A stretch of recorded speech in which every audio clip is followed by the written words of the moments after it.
The courtroom was still, intolerably, crushingly still. The sort of silence in which even a breath would sound like a scream, where each beat of the heart seemed to ring out louder than a drum. And then, suddenly, that silence was broken. "Kody, why did you murder me?" Ada Rabing, Robyn's cry ripped through the air like a knife. The words were so biting, so outrageous, that some people outright flinched. A woman in the rear stumbled over her purse, its contents spilling across the floor in a clatter. No one was brave enough to clean up. A man gasped, loud enough to be heard. Somewhere, someone whined. Robyn wasn't shouting. She was screaming. Her voice was raw, desperate, and heavy with agony so unflinching that it was near torture to listen. She stood there, shaking rapidly, tears streaming down her face as her chest labored with sobs. Her fists were curled into white-knuckled clutches at her sides, pale knuckles straining as if the sheer burden of her charge was attempting to suffocate her. Gasps ran like a wave through the crowded courtroom. Even the judge, a strict man who had overseen hundreds of trials, suspended motion, his gavel held poised in mid-air. For a second, it seemed time itself had frozen. The court's eyes focused on Kody. Every eye instantly turned to Kody Brown, who sat at the defendant's table. Kody, the man at the center of this tempest, the man everyone had come to watch either crumble or combat. He sat stock still, except for the drop of sweat that inched its way down his temple. His face was white, ghostly white, as if all the blood had been sucked out of him the moment Robyn's words hung in the air. His lips parted slightly, then shut again, like a drowning man trying to gasp for air. But no sound did. None. Not a peep escaped him. For a man who'd constructed his whole existence around charisma and domination, being the biggest voice in every room, Kody Brown now appeared small, trapped, and completely shattered. His fists quivered on the table as if he longed to pound his hands down, to yell back, to fight back. But instead, he just sat there, stuck in shock. Shock ripples through the wives. Christine sat just a few feet away, her body trembling. She instinctively reached for Meri's hand, gripping it so tightly that Meri winced. Christine's wide eyes were locked on Robyn, her mind racing. This was the moment they had all feared, but also, the moment Christine had secretly prayed for. Finally, the truth, whatever it was out in the open. Meri was stiff beside her, her lips clamped firmly together, suppressing a sob. She would not let Kody see her cry. Not now, not after all that he had made them go through. On Christine's right side, Janelle bent forward, speaking in a voice so soft it was hardly audible. "Oh my God," she finally said it. Christine spun around. "What do you mean finally?" she spat, her voice shaking with both fear and curiosity. Janelle sat in silence, her gaze never wavering from Robyn. The courtroom holds its breath. The atmosphere in the room was stifling, heavy and oppressive, much like smoke when a fire is about to be lit. Even the journalists, who a minute before had been writing furiously, were now statuesque, pens frozen over notepads, fearful of even blinking lest they miss what would occur next. The judge's gavel came down with a resounding crash, the piercing crack ringing through the chamber like gunfire. "Order," he thundered, his rage-drunken voice shaking with anger. But even his power was unable to pierce the strain. The phrase, "Why did you kill me?" seemed to reverberate in the air like some kind of malediction no one could remove. Kody tries to speak. Finally, Kody strained, and he struggled to get unsteadily to his feet. His own voice, when it came, was a hoarse, broken whisper, a shadow of comparison to Robyn's shattering scream. "Robyn," he rasped, his eyes shining with rage and desperation. "What?" He stepped forward, then hesitated as the bailiff inserted himself between them. "I didn't kill you," he stuttered, wagging his head wildly. You know me. I would never," but his words shattered in the middle. Robyn's crying drowned him out, growing louder. She clapped a hand over her chest as if her heart would burst. "You destroyed me, Kody," she yelled, her voice shattering into 1,000 pieces. "You killed my spirit. You killed the woman I once was. You stole my love, my trust, and you laid them to rest under your lies. The crowd erupted into murmurs. Some believed her on the spot. Others exchanged suspicious, bewildered glances. But Christine, Meri, and Janelle sat stuck, unable to look away from the spectacle before them. The past collides with the present. Memories ran through Christine's head. Angry fights, slammed doors, broken vows. She recalled the nights that Robyn had stood up for Kody, backing him no matter what. She recalled the way Robyn had been the favorite, the chosen one, the rest of them used like old discarded toys. And here now was Robyn, isolated, turning on Kody with the same hot passion she once had reserved for him.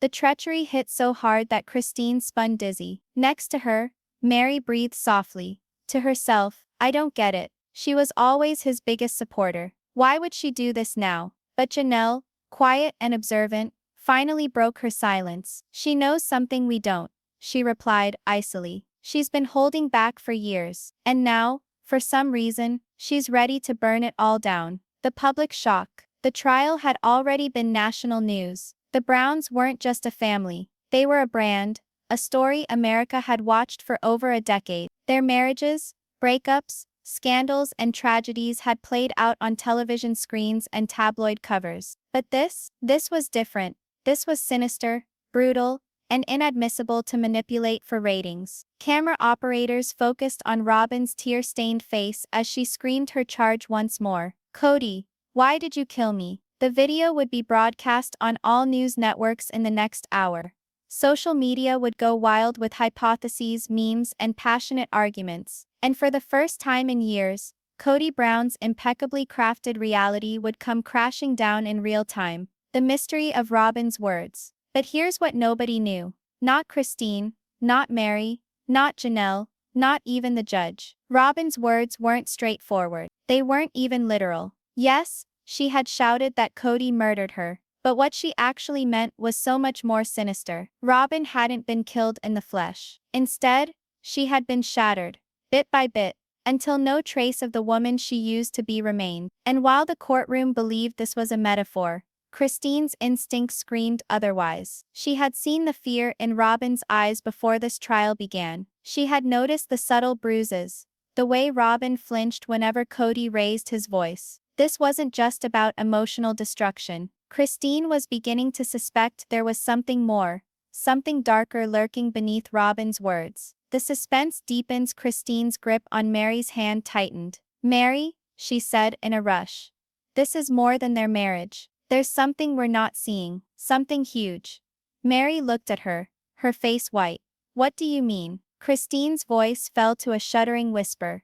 I'm saying, Robyn may not be the only victim here. The camera then cut to Kody, standing shaking, his face a picture of anger and terror. The trial had just started, but already, Christine realized that the truth was much more perilous than anyone dared to comprehend. And deep inside, she knew one horrifying fact. By the time this trial concluded, someone else may not be leaving the courtroom in one piece. The judge's gavel came down so forcefully that the impact seemed to shake the very bones of all people in attendance. Order, he bellowed, his voice echoing through the courtroom. Gradually, the wild muttering subsided, leaving in its wake a heavy shaking stillness, the kind of stillness that preceded a storm. Judge Carter pushed his glasses up his nose and looked aggressively across the room. This court will not be overrun by chaos, he snapped. If accusations need to be levied, they will be levied through legitimate testimony, not emotional tantrums. His gaze flashed to Robyn,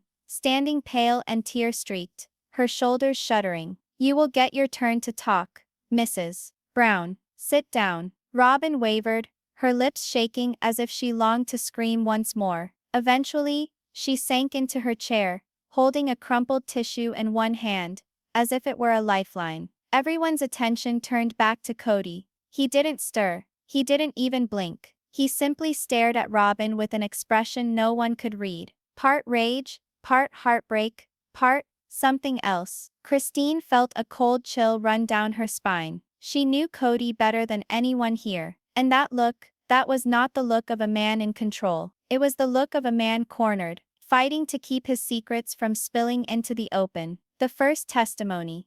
Meri's pain. The prosecution rose first. Your Honor, The state calls Meri Brown to the stand. Gasps echoed through the courtroom. Meri had been the quiet one for so long. The first wife who had once been Kody's only legal partner before being pushed aside for Robyn. Christine squeezed Meri's hand as she rose. "You don't have to do this if you're not ready," Christine whispered. But Meri shook her head, determination flickering in her tear-filled eyes. "No. I've kept quiet for too long." She strode toward the witness stand with a dignity that belied the heartbreak she bore. Her hands shook lightly as she was sworn in. The prosecutor moved gently toward her. "Meri, can you tell the court about your relationship with Kody Brown?" Meri drew in a breath. "At first it was a dream," she started, her voice shaking. "Kody and I created this family. I believed in him, in us, in all the things we were meant to represent. But then," her voice caught. She shut her eyes for a moment before going on. "Then Robyn entered the picture." Her eyes fluttered to Robyn, who slumped and cried softly, and everything changed. The prosecutor nodded again. "Changed how?" Meri's voice shuddered like broken glass. "He left me," she said matter-of-factly. "He left us all for her." The words lingered in the air. Christine's heart constricted. She recalled those evenings, the solitary dinners, the ignored phone calls. Meri continued, tears flowing unashamed now. "Kody ceased to be a husband to me, ceased to be a father to our children. All that mattered to him was Robyn and her children." Her lip quivered. "He abandoned me, emotionally, physically, spiritually, totally." A sob broke free as she whispered. "And if he hadn't been so fixated on her, maybe Garrison would still be alive." The courtroom was filled with gasps and whispers. Even the judge's normally unemotional face cringed in shock. Christine clenched her lips so hard she was afraid she might have drawn blood. The word Garrison, Janelle's sweet boy, lost all too early, struck like a blow to the stomach. Kody's head jerked up.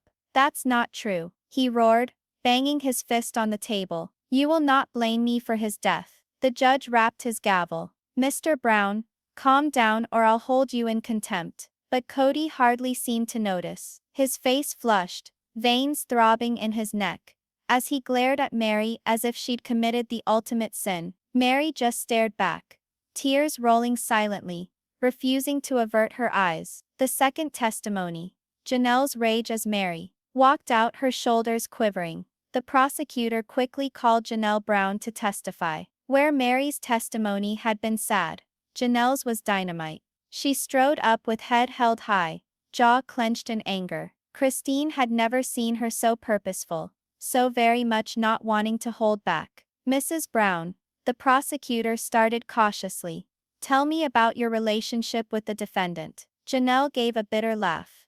"Relationship? That's very generous."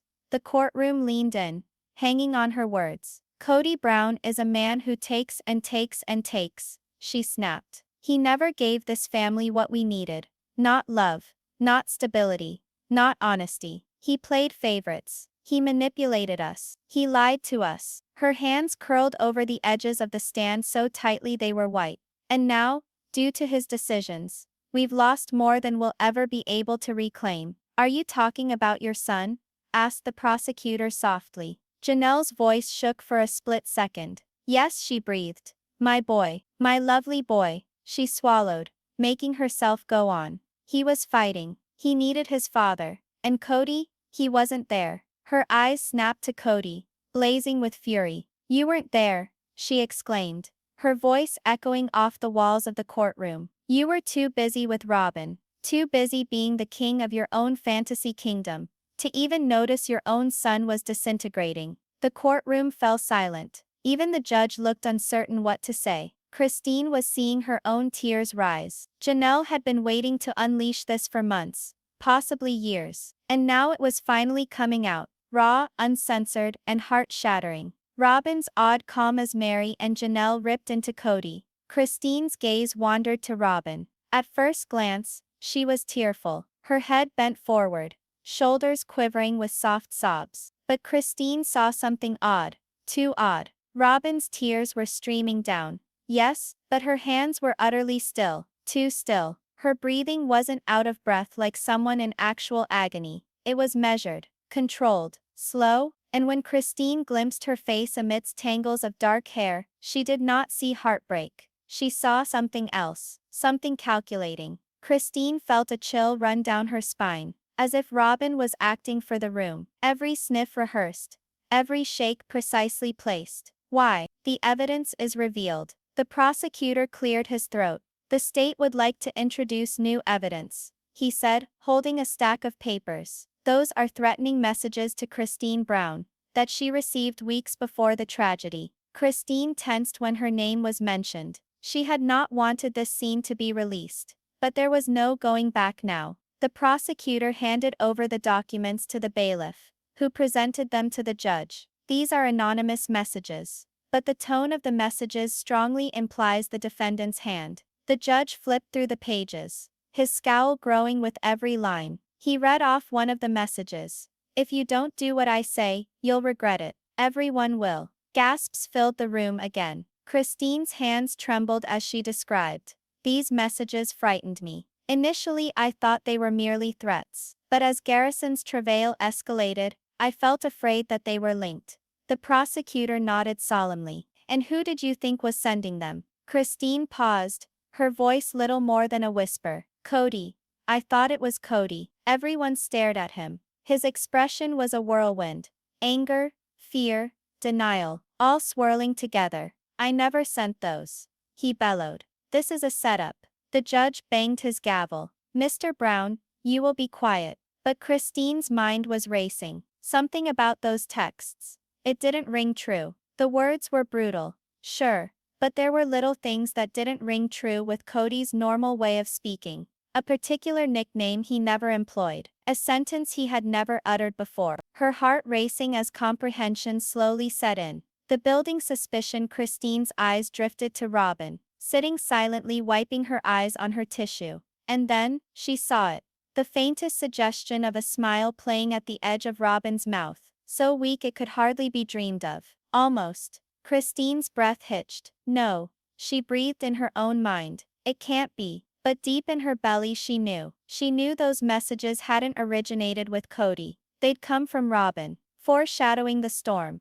The clues started falling into place in Christine's head. Robyn's cool, calculated demeanor, the immaculately timed meltdowns, the way she had so suddenly turned on Kody in public. And now, these messages. Christine felt the walls closing in on her, her heart pounding. She ached to scream the truth, to out Robyn here and now. But she couldn't. Not yet. She required proof. Irrefutable proof. And she had to ensure no one else was harmed. As she sat there quiet and shaking, she came to a horrific realization. This trial wasn't about justice. It wasn't even about Kody any longer. It was about Robyn and the twisted, sinister game she was playing. And if Christine wasn't careful, they were all just pawns on her board. The air in the courtroom was heavy with tension, like it was just before a storm broke. Every breath felt oppressive, loaded with suspicion and fear. Christine sat stiff in her chair, her mind running. The instant the threatening messages were presented as evidence,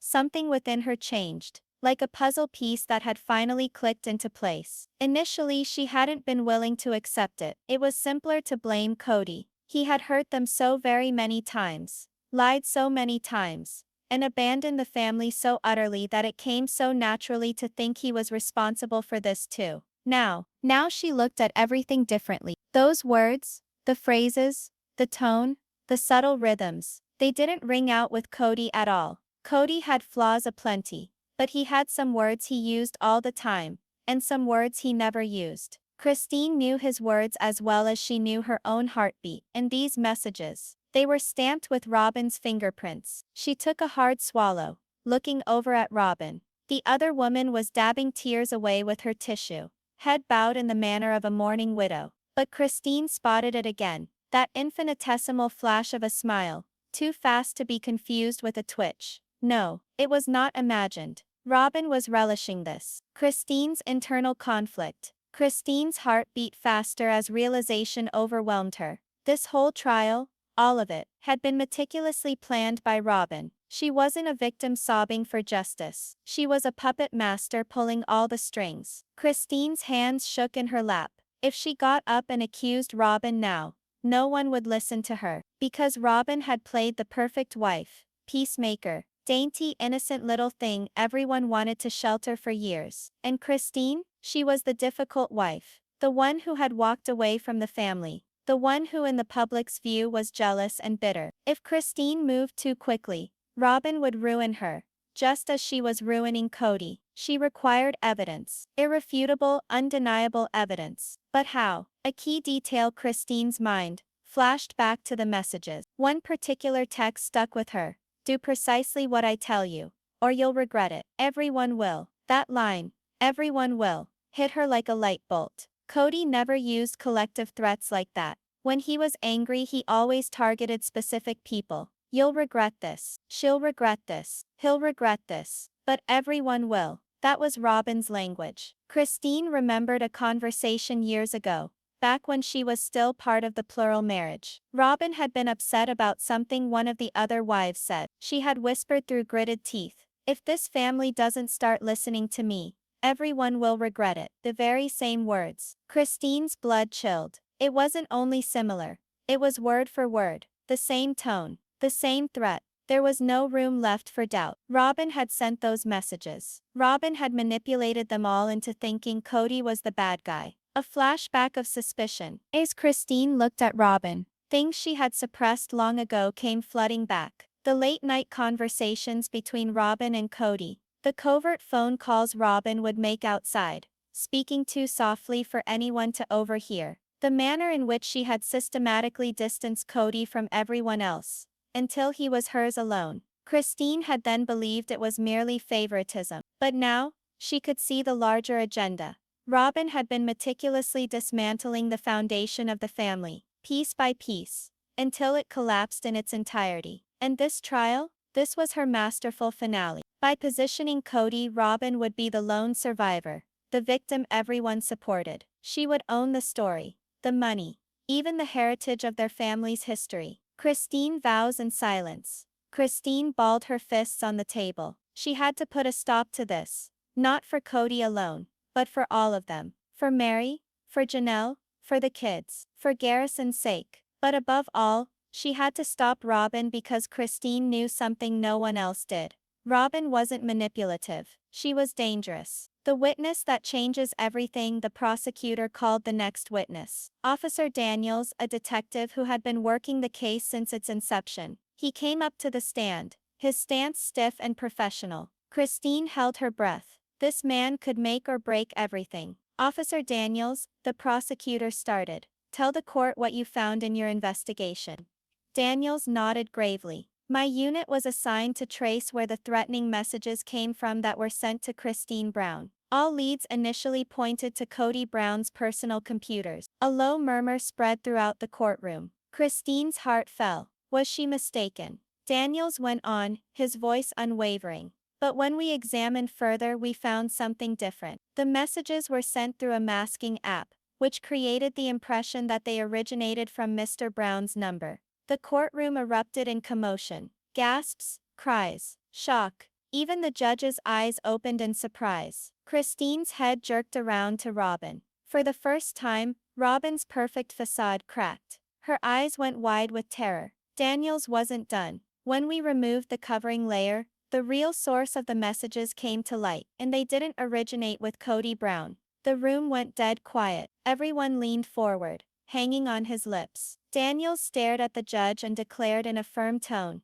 those messages were from Robyn Brown's phone. Robyn's meltdown. The second the words were out of his mouth, Robyn leapt to her feet, screaming. Liar, she yelled, her face feral and out of control. He's lying. This is a trap. Kody made him do it. Two bailiffs moved forward, attempting to calm her down. But Robyn pushed them away, her madness escalating by the second. You don't get it, she yelled, pointing at Kody. He's been manipulating me for years. He dictated what I did, what I said. I had no choice. Her voice cracked as she crumpled to her knees, crying wildly. He destroyed me. He murdered the woman I was. He murdered me. The courtroom erupted into chaos. Newspersons screamed questions. People yelled. The judge hammered his gavel in vain. Kody sat motionless, his face a shock mask. For the first time, Even he looked speechless. Christine's quiet realization. As the room descended into chaos, Christine remained frozen in place. She observed Robyn's performance with icy, calculating gaze. Robyn wasn't falling apart.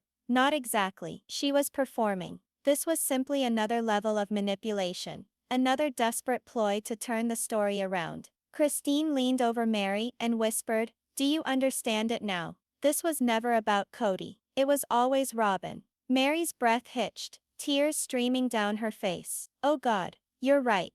The judge restores order. After a few tense moments, the judge was finally able to regain order. "Mrs. Brown," he repeated firmly, his eyes shooting an angry glare at Robyn. "Sit down right now, or I will have you removed from this courtroom." Robyn complied, but her whole body shook with anger. Her sobs subsided into ragged, controlled gasps. Christine saw the change immediately. Robyn wasn't vanquished. She was strategizing her next tactic. And that frightened Christine more than anything else. A final clue emerges. As everyone sat back down, Officer Daniels threw in one last bombshell. There was also a second finding, he announced in a somber tone. A secret camera was discovered in the Brown family house, hidden in a vent above the living room. The room fell silent. No one made a move. Daniels went on. "As far as we know, it was used to take private conversations without anyone's awareness. The footage is still being analyzed, but preliminary evidence suggests it was Robyn Brown who installed it."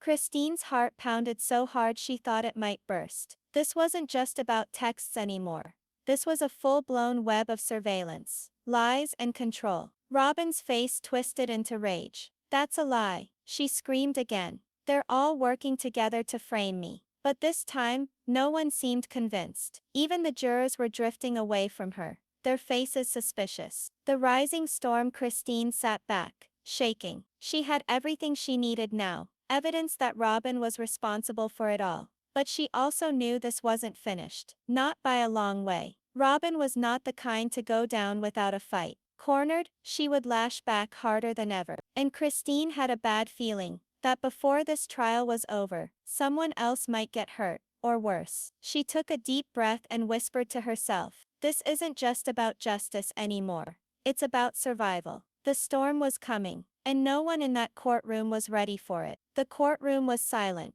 but it wasn't the calm silence of peace. It was the silence before a hurricane, the kind that makes your skin crawl and your instincts scream to run. Robyn Brown sat at the witness table, tightly grasping her hands together. Her flawless veneer of calm was disintegrating, fragment by fragment. For years, she had deceived everyone, the wives, the children, even Kody. But now the truth seeped through the cracks. Christine gazed at her with hard, unflinching eyes. This was it. Robyn was in a corner, and Christine recognized that a cornered predator was the deadliest type. Robyn's sudden calm. The judge's gavel came down, ringing out like a pistol shot. "Order! I demand order in this courtroom." Gradually the shouting stopped. Everyone waited with bated breath to see what Robyn would do next. To Christine's horror, Robyn suddenly smiled. It was not a warm, gentle smile. It was hard, cold, and simply terrifying. Like a snake uncurling just before it strikes. "You all think you're so clever," Robyn said softly, almost sweetly. Her voice rang out over the room, bright and icy. "You think you've solved me, but you have no idea what you've unleashed." A shiver of fear ran through the audience. Even the bailiffs moved uncomfortably, their senses tingling at the danger of her words. Kody squirmed in his chair, his color gone pale. "Robyn," he said slowly, "just stop, please." But Robyn did not listen. Her eyes flashed with fury and something much more sinister. "This was going to be perfect," she spat. "Our family, our future, you destroyed it all." Christine stands her ground. Christine's heart raced, but she stood firm. "You destroyed it all, Robyn," she declared, her voice a steady, level tone, but with an undercurrent of terror. "You manipulated us. You pitted us against one another. And now, you got caught." The audience gasped in shock at Christine's temerity. Robyn's smile grew, but there was no sincerity behind it. "Caught, I think," she whispered, nearly laughing. "Oh Christine, you never understood me. Neither of you." Her voice rose, trembling with rage. "I didn't just make it through this family. I ran it. Every fight, every tear, every choice, mine. You were all just pawns on my board. The whole courtroom fell silent. Even the judge looked momentarily speechless. Christine's stomach curdled to ice. Denial was what she had been avoiding. Anger, too, she had been prepared for. But for confession, this was more than she could have dreamed. The final witness. The prosecutor stood hastily, grabbing the opportunity. Your Honor, she began with haste. The state would like to produce one last witness. The judge nodded, still shaken. Proceed. The explosion of truth. A side door opened, and a man in civilian clothes entered, holding a thick folder. Christine's breath caught. It was the private investigator she had secretly retained weeks earlier. State your name for the record, instructed the prosecutor. David Marks, the man replied, his voice even and unhurried. I was engaged to carry out an independent inquiry into what went on before this trial. Robyn's smile wavered for the very first time. Christine saw it, a fleeting flicker of fear. Marks opened the file and started to talk. My inquiry revealed surveillance footage from a concealed camera within the Brown family house. This video quite clearly reveals Robyn Brown having conversations that are totally opposite to her testimony. He took out a number of photographs and displayed them to the jury. In one, Robyn had been putting the miniature camera into the vent. In another, she had Kody's phone in her hand, smiling at the screen. There was a shocked gasp in the courtroom. And there's more, Marks added. Financial records reveal that Mrs. Brown opened multiple secret bank accounts under false names. These accounts received large deposits immediately after key family disputes she herself instigated. Robyn leapt to her feet screaming, "No, you're lying. You're all lying. You're all lying." The courtroom descended into pure chaos. Reporters shouted over one another. Flashes from cameras lit up the room, and jurors looked ready to faint. Kody stood slowly, his face ashen. "Robyn," he whispered, his voice shaking, "tell me this isn't real. Tell me you didn't do this." Robyn spun on him, her eyes mad and shining with unshed tears. She bellowed, jabbing a shaking finger towards him. "You did this to me. You made me like this. I gave up everything for you. And you ruined me." Her voice sank to a venomous whisper, one that sent shivers through his veins. "You killed me, Kody, piece by piece, until there was nothing remaining." Then more loudly she screamed, "Kody, why did you kill me?" The same phrase that had begun the trial reverberated through the courtroom like an oath. Though everyone now knew she didn't literally mean death, it was no less affecting. Kody took a step backward, as if hit physically. "No," he breathed, his head shaking. "I didn't kill you, Robyn. You killed yourself, with lies." The judge takes control. The judge's voice boomed across the commotion. "Bailiffs, restrain Mrs. Brown at once." Two officers came running forward, grabbing Robyn's arms. She struggled wildly, shouting nonsensical words as they attempted to pull her away. "You can't prevent it," she screamed. "It's not over. I'll burn it to the ground before I lose." Her voice faded into the distance as she was pulled toward the door, but her last words gave everyone a chill. "If I go down, someone else goes with me." Christine's realization. The door slammed behind Robyn, and Christine breathed out shakily. Her fingers were shaking, and tears streamed down her face. It was over, or at least it felt that way. But that final statement, "someone else goes with me," rang in her head like a menacing threat. She glared at Kody, who slumped in his seat, staring blankly at the floor. For the first time, Christine saw him not as the villain in their tale, but as one of Robyn's victims. "We have to be prepared," Christine whispered to Meri and Janelle. "She's not done. Not yet." The verdict. The jury deliberated quickly. With all the proof in the open, their verdict was predetermined. "We, the jury, find the defendant, Kody Brown, not guilty of all charges," the foreman declared. Relief swept over Christine, but immediately gave way to fear, for as the judge recessed the court, Christine saw one sheet of paper abandoned on the defense table. She grabbed it, her fingers trembling. On it were merely 4 words, penned in Robyn's beautiful script. "This isn't the end." Closing scene. Standing alone in the emptying courtroom, Christine gazed at the note. Outside, thunder boomed in the distance, as if the universe itself was giving her a warning. This wasn't over. Robyn may be locked behind bars for the time being, but Christine knew the truth. The storm was just starting to brew. The courtroom was nearly deserted now. The sound of footsteps died away down the hallway as the last reporters and spectators shuffled out, their voices humming with incredulity at what they had just seen. Christine stood paralyzed in the middle of the room, holding the piece of paper Robyn had abandoned. Those 4 words seared in her brain like a flame. This isn't the end. She shook as she looked at the note, and for a moment she felt as if Robyn was still around, hiding in the corners, watching, waiting. Christine had witnessed many facets of Robyn Brown throughout the years. The innocent, sweet victim, the devoted wife, the caring mother. But today she had witnessed Robyn's real face, and it was uglier than she could have ever dreamed. Kody's collapse behind her. Kody sat hunched over in the defendant chair. The trial was finished, and he had been found not guilty. But he did not appear like a free man. His eyes were sunken, his face ashen, his hands slack in his lap. Christine came to him with caution. "Kody," she said softly, nearly softly, "it's over now." He gave a harsh laugh that was almost a sob. "No," he croaked.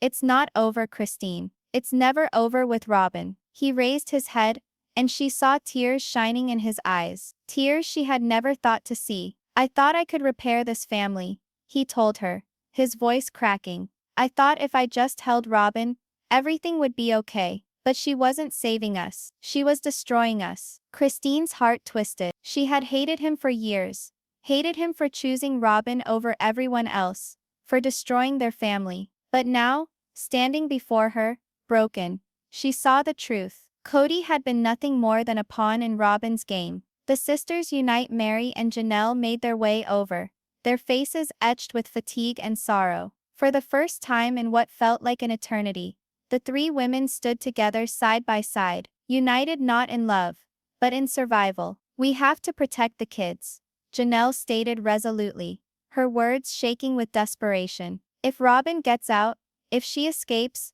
they'll be the first ones she'll come after." Christine's head nodded, her hand holding the note clenched tightly. "She's prepared for this. I know she is. Every move Robyn makes is part of a greater plan. This," she gestured with the paper in her hand, "this is just her threat." Meri's lips drew tight into a thin line. "She's dangerous, Christine. Dangerous than we ever knew." The 3 women shared a grim understanding look. The trial was over, but their battle for their family was just beginning. The judge's warning.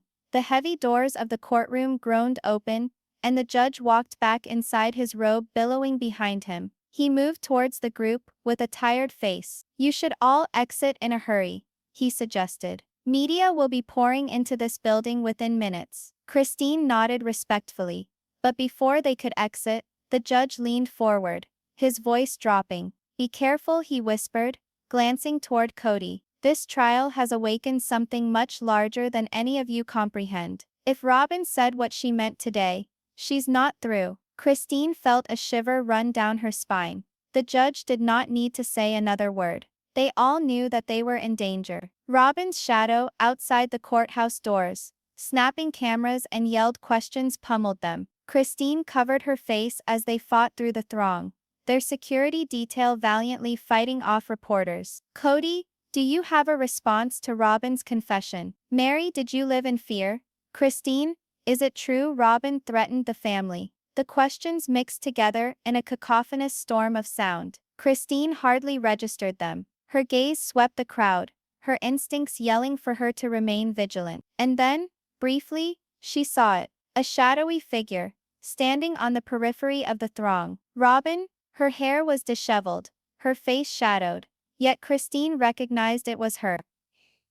Their gazes locked across the space, and Christine's breath was trapped in her throat. Robyn's mouth twisted into a harsh, wicked smile. Then she disappeared into the crowd. The safe house plan.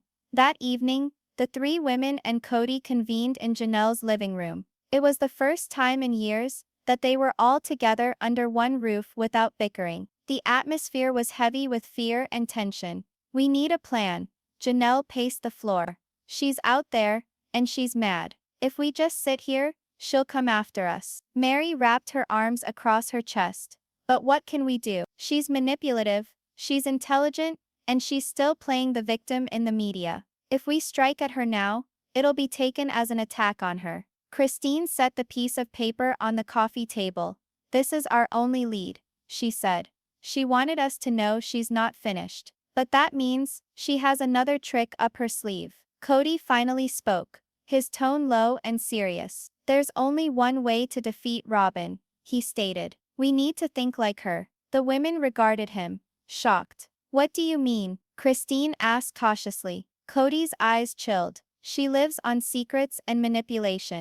If we're going to defeat her, we have to be prepared to play her game. No more defense. We make the first move. The final twist. As the group started to discuss tactics, a gentle ringtone came from Christine's phone. She picked it up, anticipating a message from one of the children. But when she opened the screen, her blood turned cold. It was a video message. No name, no number, just a random link. With shaking hands, she pressed play. The screen flared to life, and there was Robyn, her face illuminated by the light of a lone candle. Her voice was soothing, almost gentle, but her eyes were frantic. "Hello, Christine," she said, purring. "Hello, everyone." The camera moved slightly to the left, and behind her was a dark, vacant room. "I said this wasn't the end," Robyn went on. "You think you have won, but you've only just started to realize what I'm capable of." She moved closer to the camera, her smile eerily calm. "And to show you, here's a little present." The camera sloped down, revealing a photograph stuck to the table in front of her. Christine's gut twisted. It was a photo of one of the children, taken that morning. Robyn's whisper became a whisper. "Come find me if you can." The video cut off, leaving the room in stunned silence. The cliffhanger. Christine's phone fell from her shaking hands and hit the floor. "No," she whispered, her voice cracking. "She has one of the kids." The room became chaotic. Janelle screamed. Meri swayed back, white and shaking. Kody bashed his fist on the table, his face contorted with anger. "She's escalating," he snarled. "This isn't about control anymore. It's war." Christine panted in ragged gasps. The storm Robyn had threatened was no longer on its way. It was already here. As thunder boomed outside, Christine made a silent promise. Whatever it took, no matter how twisted the path got, she would stop Robyn, even if it was the last thing she ever did. Final line. And somewhere in the darkness, Robyn smiled, because in her head, the game was just starting.